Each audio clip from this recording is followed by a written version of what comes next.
Ponni upcoming எபிசோடில் இங்கே வெண்ணிலாவால் சுந்தரம் உஷான்னு சொல்லி எல்லாருமே மாட்டிக்க போகிறாங்க.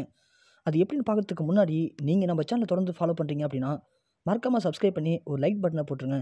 அப்போ தான் அடுத்தடுத்து வீடியோ போட எனக்கு கொஞ்சம் மோட்டிவேஷனாக இருக்கும். பொன்னி சீரியலில் பொன்னி அப்போ தான் வீட்டுக்கு வராங்க. பார்த்தா வெண்ணிலாவை குழந்த மாதிரி உட்கார வச்சு ஜெயா இங்கே சாப்பாட விட்றாங்க. அதை பார்த்தோன்னே வெண்ணிலாவுக்கு செம்ம சந்தோஷமாக இருக்குது.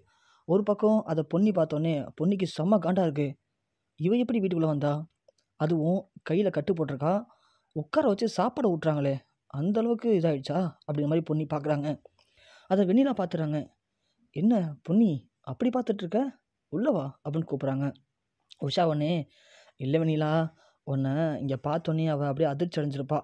அதுதான், ஆஹா என்னடா இவ்வளோ இங்கே வந்துட்டாலே, இனிமேல் நம்ம என்ன பண்ண போகிறோம் அப்படிங்கிற மாதிரி ஒன்றும் தெரியாமல் முழிக்கிறா பாரு திரு திருன்னு அப்படிங்கவும் இங்கே பொன்னி சொல்கிறாங்க, யார் இங்கே வந்தால் எனக்கு என்ன பிரச்சனை, எனக்கு எதை பற்றியும் கவலை இல்லை, நான் எந்த தப்புமே பண்ணலை அப்படின்னு சொல்லிட்டு இங்கேருந்து போக தான் போகிறேன், அதனால் நீங்கள் என்ன வேணாலும் பண்ணிக்கோங்க, எனக்கு அதை பற்றிலாம் கவலையே கிடையாது அப்படின்னு இங்கே உஷாவுக்கு சரியான பதிலடி கொடுத்துட்டு நம்ம பொன்னி மொட்டை மாடிக்க போகிறாங்க. காலங்காத்தாலேயே வெண்ணிலா ஏஞ்சி பொன்னியை பார்க்கலான்னு மொட்டை மாடிக்க போகிறாங்க. என்ன பொன்னி, இதான் வசந்த மாளிகையா, பரவாயில்லையே, உன்னை வீட்டை விட்டு துரத்துவான்னு பார்த்தேன், நீ என்னடானா வீட்டை விட்டு போகாமல் இப்படி மொட்டை மாடியில் வந்து குடிசை போட்டு இங்கேயே தங்கிட்ட.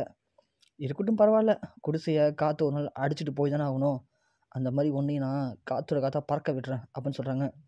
உடனே பொன்னி சொல்கிறாங்க, இங்கே பாரு வெண்ணிலா, என்ன ரொம்ப பேசிகிட்டு இருக்க, எனக்கு தெரியும் எவ்வளோ புயலே வந்தாலும் இந்த குடிசை எதுக்கும் அசையாது, தப்பு இல்லைனா கண்டிப்பாக நான் எந்த புயலாக இருந்தாலும் எதிர்த்து நிற்பேன் அப்படின்னாங்க பொன்னி.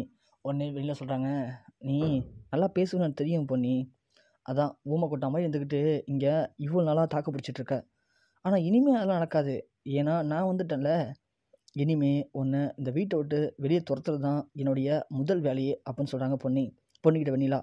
உடனே பொன்னி சொல்கிறாங்க, வெண்ணிலா, ஏற்கனவே நீ பண்ண தேவையில்லாத செயல் எல்லாருக்கும் தெரியும், அதனால் உன்னை இந்த வீட்டை விட்டு கழுத்தை பிடிச்சி வெளியே தள்ளினதும் எனக்கு தெரியும், அப்படி இருந்துட்டு நீலாம் வந்து என்னை பற்றி பேசுகிற பற்றியா அப்படிங்க வெண்ணிலா கடுப்பாகுது. ஏய் பொன்னி, இங்கே பாரு, தேவைலாம் பேசிகிட்டு இருக்காத, கீழேருந்து மாடிப்படி ஏறி வந்து தேவைலாம் பேசுறது நான் இல்லைம்மா, நீ தான், அதனால் உன் வேலை என்னமோ, எதுக்காக இந்த வீட்டுக்கு நீ வந்தியோ அந்த வேலையை போய் நீ பாரு, ஆனால் நீ என்ன பண்ணாலும் சரி என்ன உன்னால் ஒன்றும் பண்ண முடியாது அப்படிங்கிறாங்க பொன்னி. உடனே வெளில சொல்கிறாங்க, என்ன பொன்னி, எதுக்காக நான் வந்து அவங்களுக்கு தெரியுமா அப்படின்னு கேட்குறாங்க. ஏன் தெரியாது வெண்ணிலா, உன்னை பற்றி எனக்கு நல்லாவே தெரியும், அது எப்படி அத்தை வந்து நடந்து போவாங்களாம், அந்த வழியில் யதார்த்தமாக நீ வருவியா, அப்போ யதார்த்தமாக ஒரு டாட்டா ஏசி அத்தையை மோத வருமா, நீ டக்குன்னு ஓடி போய் அவங்கள தடுத்து விட்டு நீ அதில் இடிச்சுப்பியான், ஆனால் உனக்கு இடித்தாலும் ஒன்றுமே ஆகாதான், என்ன கதை உரியா வெண்ணிலா, நீங்கள் அப்போ பார்த்த பொண்ணு இல்லாமல் நான் நல்லாவே அப்டேட் ஆகிட்டேன், நீங்கள் என்னென்ன சூழ்ச்சி பண்ணுறீங்க, என்ன பண்ணுறீங்க, ஏது பண்ணுறீங்க அப்படிங்கிறத நான் பார்த்துட்டு தான் இருக்கேன், அதனால் இந்த காது குத்துற வேலையெல்லாம் போய் கீழே வச்சுக்கோ, ஏன்ட்ட வச்சுக்காத அப்படிங்கவும் இங்கே வெண்ணிலா அப்படியே உறைஞ்சி போய் நிற்கிறாங்க. என்ன இது எல்லாத்தையும் கரெக்டாக சொல்கிறாளே அப்படின்னு சொல்லிட்டு வெண்ணிலாவால் ஒன்றும் பேச முடியாமல், ஏய் பொன்னி வரேன் இரு அப்படின்னு சொல்லிட்டு கிளம்பிடுறாங்க. கீழே போகிற வெண்ணிலா அவங்க அப்பாவை கால் பண்ணுறாரு. அப்பா அப்படிங்கும்போது, சொல்லு வெண்ணிலா, என்னாச்சுமா, அப்பா இந்த பொன்னியை பேசலான்ட்டு போனேன், ஆனால் நம்ம டாட்டாஸில் வந்து இடித்தது எல்லாத்தையும் கரெக்டாக சொல்கிறாப்பா, ஒருவேளை நம்ம போட்ட பிளான் அவளுக்கு லீக்காக இருக்குமாப்பா அப்படின்னு சொல்கிறாங்க. ஏய் வெண்ணிலா, அதெல்லாம் இருக்க வாய்ப்பில்லை, அவள் சும்மா ஒரு யதார்த்தமோடு சொல்லியிருக்கலாம், நீ என்ன பண்ண, என்ன சொல்லி தொலைச்சிட்டியான்னு கேட்குறாங்க. இல்லைப்பா, என்னால் எதுவுமே பேச முடியல, அமைதியாக கீழே வந்துட்டேன் அப்படின்னு சொல்கிறாங்க. அட போடி பைத்திய கருமே பண்ணுற நீ, அதெல்லாம் இல்லை அப்படின்னு சொல்லி வேறு தான் சொல்லிட்டு வர வேண்டியது தானே, அவள் போட்டு கூட வாங்குவா, நீ தயவு செஞ்சு யார்ட்டையும் உளறிடாத அப்படிங்க. சரிப்பா அப்படின்னு சொல்லிட்டு வெளில ஃபோன் வைக்கிறாங்க. அப்போன்னு பார்த்து உஷாவும் சுந்தரம் வராங்க. வந்தவொடனே, என்ன வெண்ணிலா, ஏன் டென்ஷனாக இருக்க, என்னாச்சு அப்படின்னு கேட்குறாங்க. இல்லைக்கா, இந்த மாதிரி மேலே பொன்னியை கொஞ்சம் வம்பிழுக்கலான்னு மேலே போனேன், சொல்லியிருக்க வேண்டியதானம்மா, நானும் வந்திருப்பான்ல அப்படிங்கிறாங்க உஷா.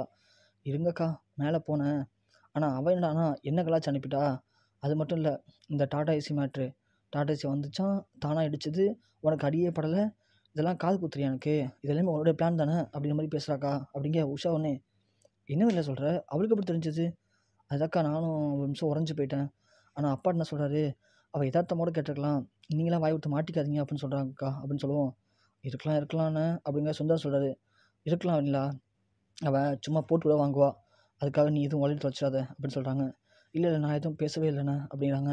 சரி அவளை இன்னும் கொஞ்ச நாள் தான்மா, அதுக்கப்புறம் அவளை என்ன பண்ணுற மட்டும் நான் பாரு அப்படின்னு நீங்கள் சுந்தரம் பேசிகிட்டு இருக்காங்க. அவள் என்ன வேணாலும் கண்டுபிடிக்கட்டும், அவள் போய் உண்மையை சொன்னாலுமே இந்த வீட்டில் யாரும் நம்ப மாட்டாங்க, அந்த அளவுக்கு அவள் பேரை நாங்கள் டேமேஜ் பண்ணி வச்சுருக்கோம். அதனால் அவள் என்ன வேணாலும் கதறட்டும், விடு வெண்ணிலா, நாங்கள் இருக்கோம்ல அப்படிங்கிறாங்க. அந்த கல்யாண நாட்டிலேயே நாங்கள் அவ்வளோ பெரிய விஷயம் பண்ணி அதை தூக்கி பொன்னி மேலே பழிய போட்டாச்சு. அதையே கண்டுபிடிக்க இந்த வீட்டில் இருக்க யாராலையும் முடியல. பொன்னியும் என்னென்னமோ சொல்லி பார்க்குறா, யாரும் நம்ப மாட்றாங்க. அப்படி இருக்கும்போது அவ்வளோ பெரிய உண்மையை மறைச்ச நமக்கு இதெல்லாம் ஒரு விஷயம் பண்ணீங்களா? இது இல்லை, இன்னும் எத்தனை பொய் வேணாலும் நாங்கள் சொல்லுவோம் ஒன்றையும் சக்தியும் சேர்த்து வைக்கிறதுக்கு. அதனால் இந்த பொன்னி மாதிரி இன்னும் 1000 பொன்னி வரட்டுமே, அதெல்லாம் நீ ஒன்றும் பயப்படானாமா. நீ நார்மலாக இரு. உங்கள் அப்பா கொடுத்த வாக்குப்படி நானும் உஷாவும் சேர்ந்து எப்படியும் இந்த பொன்னியை இந்த வீட்டை விட்டு துரத்திட்டு ஒன்று சக்திக்கு கல்யாணம் வைக்காமல் நாங்கள் விட மாட்டோம். என்ன புரியுதா? அப்படிங்க வெண்ணிலா ரொம்ப சந்தோஷப்படுறாங்க. அப்படியே பார்த்தா கைத்தட்ட சவுண்டு கேட்குது.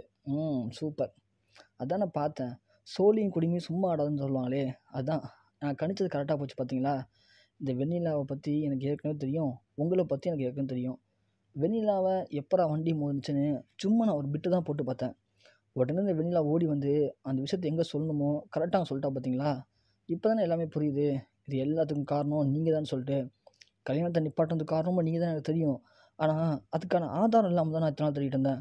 ஆனால் இன்றைக்கி ரொம்ப அழகாக பேசியிருக்கீங்க. நீங்களும் உஷா அண்ணியும் இந்த வெண்ணிலாவும் 3 பேர் பேசுனதையும் நான் அழகாக ரெக்கார்ட் பண்ணியிருக்கேன். இன்றைக்கி இந்த ரெக்கார்டை வீட்டில் இருக்கிற எல்லாத்தையும் போட்டு காட்டினா இன்னியோட கதை முடிஞ்சிடும் அப்படின்னாங்க பொன்னி. உடனே உஷா வந்து ஓடி வராங்க. ஏய் பொன்னி பொன்னி, இங்கே போகிற, அதெல்லாம் பண்ணாத, தேவையில்ல வேலை பார்க்காத. ஓ, தேவையில்ல வேலை நான் பார்க்குறேண்ணா? பார்க்குறது நீங்கள் தானேங்க தேவையில்ல வேலை அப்படிங்க. பொன்னி உடனே கதவு திறக்கிறாங்க. உடனே ஓடி வந்து வெண்ணிலா ஒரு கையால் பொன்னி கையை பிடிச்சி இழுக்கிறாங்க. வெண்ணிலாவை தள்ளி விட்டுட்டு பொன்னி வெளில வராங்க. உஷாவும் அப்படியே ஓடி வந்து பொன்னி நான் சொல்கிறது கேளு, நான் சொல்கிறது கேளுன்னு சொல்லி பொன்னியோட கையை வந்து பிடிக்கிறாங்க. கரெக்டாக அப்படின்னு பார்த்து சந்திரசேகர் வந்துடுறாரு. என்னாச்சும்மா பொன்னி, என்னாச்சு? என்ன உஷா, ஏன் பொன்னியோட கையை பிடிக்கிற அப்படின்னு கேட்கவும், ஒன்றும் இல்லை மாமா, சும்மா பேசிட்டு இருந்தேன் நானும் பொன்னி அப்படின்னாங்க. நீ பொன்னி சும்மா பேசுனீங்களா? கேட்கறதுக்கே புதுசாக இருக்கே அப்படிங்க. சக்தி வந்துடுறாரு. என்னப்பா? இல்லைப்பா, பொன்னி வரா, உஷா ஓடி வந்து கையை பிடிச்சி இழுக்கிறா பொன்னி கையை, கேட்டால் பேசிகிட்டு இருக்கோன்னு சொல்கிறா, அதான் அப்படிங்க. இல்லையே, டவுட்டாக இருக்குது, என்னாச்சு பொன்னி, என்ன பிரச்சனை அப்படின்னு கேட்குறாங்க. உஷா உடனே திருத்துன்னு முடிக்கிறாங்க. சுந்தரம் எல்லாம் வந்துடுறாங்க. சுந்தரம் உடனே அதெல்லாம் ஒன்றும் இல்லை மாமா, சும்மா பேசிட்டு இருந்தோம், அவள் சும்மா உங்கள்கிட்ட வந்து கதை விடுவா, விடுங்க. பொன்னி, நீ வேலைக்கு போன்னு சொன்னி எப்போ அப்படின்னு சொல்கிறாங்க. உடனே சக்தி, என்ன மாமா, ஏன் பொன்னி வரட்டுறீங்க இப்போ? பொன்னி என்ன சொல்லணும் சொல்லு நின்று அப்படிங்கவும், இங்கே உஷா சுந்தரம் எவ்வளோ தடுத்து பார்க்குறாங்க, முடியல. பொன்னி அந்த வீடியோவை போட்டு காட்டுறாங்க. பார்த்தா இங்கே உஷா சுந்தரம் வெண்ணிலான்னு 3 பேர் பேசுனதும் அழகாக பதிவாக இருக்குது. அதை பார்த்த உடனே இங்கே சந்திரசேகர் செம்ம கோமாடுறாரு. என்ன உஷா இதெல்லாம், என்ன மாப்பிள்ளை இதெல்லாம், இவ்வளோ பெரிய மோசமாக நீங்கள் பார்த்துருக்கீங்களா? ஆனால் இவ்வளோ வேலையும் பார்த்துட்டு அந்த அப்பாவை பொன்னி மேலே பழிய போட்டிருக்கீங்களே, உங்களுக்குலாம் வெக்கமா இல்லை அப்படின்னு இங்கே கத்த ஜெயா வந்துடுறாங்க. என்னாச்சுங்க, என்ன பிரச்சனை? இவன் இங்கே நின்றுட்டுருக்கா, இப்போ என்ன பிரச்சனை பண்ணா இவ பொன்னி அப்படின்னு கேட்க, சும்மா நிப்பாட்டு ஜெயா, நீனு உன்னால தான் இவ்வளோ பிரச்சனை காரணம், நீ வாயை மூட்டிட்டு அமைதியாக இருந்துட்டா இந்த வீட்டில் பாதி பிரச்சனை முடிஞ்சிடும் அப்படின்னு கத்த ஜெயாவுக்கே மூஞ்சி மாடுது.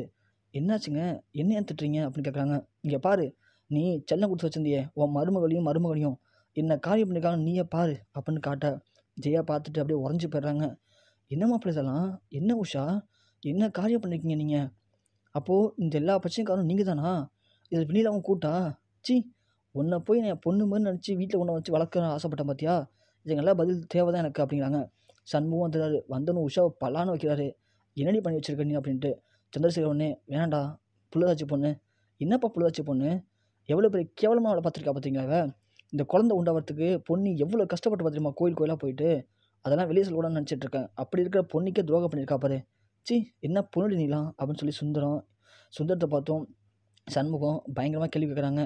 இங்கே சுந்தரம், உஷா, வெண்ணிலா 3 பேரும் நிற்கிறாங்க. உடனே சக்தி சொல்கிறாரு, என்னம்மாம்மா நீ தான் சொல்லுவீங்க, தப்பு பண்ணுற யாருக்கும் இந்த வீட்டில் இடம் கிடையாதுன்னு சொல்லிட்டு, ஒழுங்கு மரியாதையாக நீங்கள் 3 பேரும் இந்த வீட்டை விட்டு காலி பண்ணுறீங்களா? இல்லை இப்போவே நான் போலீஸ் கால் பண்ணி வர வச்சு இந்த பிரச்சனைக்கெல்லாம் காரணம் நீ தான் சொல்லி உங்கள் 3 பேரையும் உள்ள தள்ளவா அப்படின்னு கேட்க, உஷா ஒன்று, ஐயோ தம்பி வேணாம் தம்பி, தெரியாமல் பண்ணிட்டேன்னு மன்னிச்சுங்க தம்பி அப்படின்னு உஷா கெஞ்சுறாங்க. சுந்தரமும் வேணா சக்தி கெஞ்சுறாரு.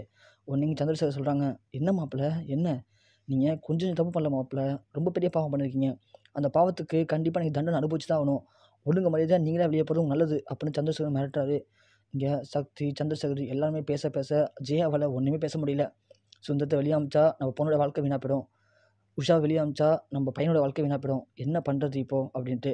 பொன்னி சொல்கிறாங்க, எனக்கு தெரியும் யாரும் வெளியே போக மாட்டீங்கன்ட்டு, நீங்கள் என்ன தப்பு பண்ணாலும் இந்த வீட்டில் இருக்கலாம், ஆனால் நான் மட்டும் தப்பு பண்ணக்கூடாதுன்னு தான் நினைக்கிறீங்க. நான் இந்த தப்பையும் பண்ணவே இல்லை, பண்ணாமல் இவ்வளோ தண்டனை அனுபவிச்சிருக்கேன், அதனால் இனிமேல் நான் இந்த வீட்டில் இருக்க போகிறது கிடையாது, நான் கிளம்புற மூலம் இந்த வீட்டை விட்டு அப்படின்னு சொல்லி பொன்னி கிளம்பவும் சக்தி பின்னே ஓடுறாரு. சந்திரசேகர் சொல்கிறாங்க, என்ன ஜெயா அமைதியாக நிற்கிற, நீ என்ன முடிவெடுக்க போறியோ அதை பொறுத்து அந்த வீட்டில் யார் இருக்க போகிறாங்கன்றது புரிய போகுது, ஒழுங்கா நீயே நல்ல முடிவாக கையில் எடு, உன் கையில் தான் இருக்க எல்லா முடியுமே அப்படின்னு சொல்லிட்டு போயிடுறாங்க. ஜெயா இப்போது என்ன பண்ணன்னு தெரியாமல் திருதுன்னு முடிச்சுக்கிட்டு அப்படியே நிற்கிறாங்க.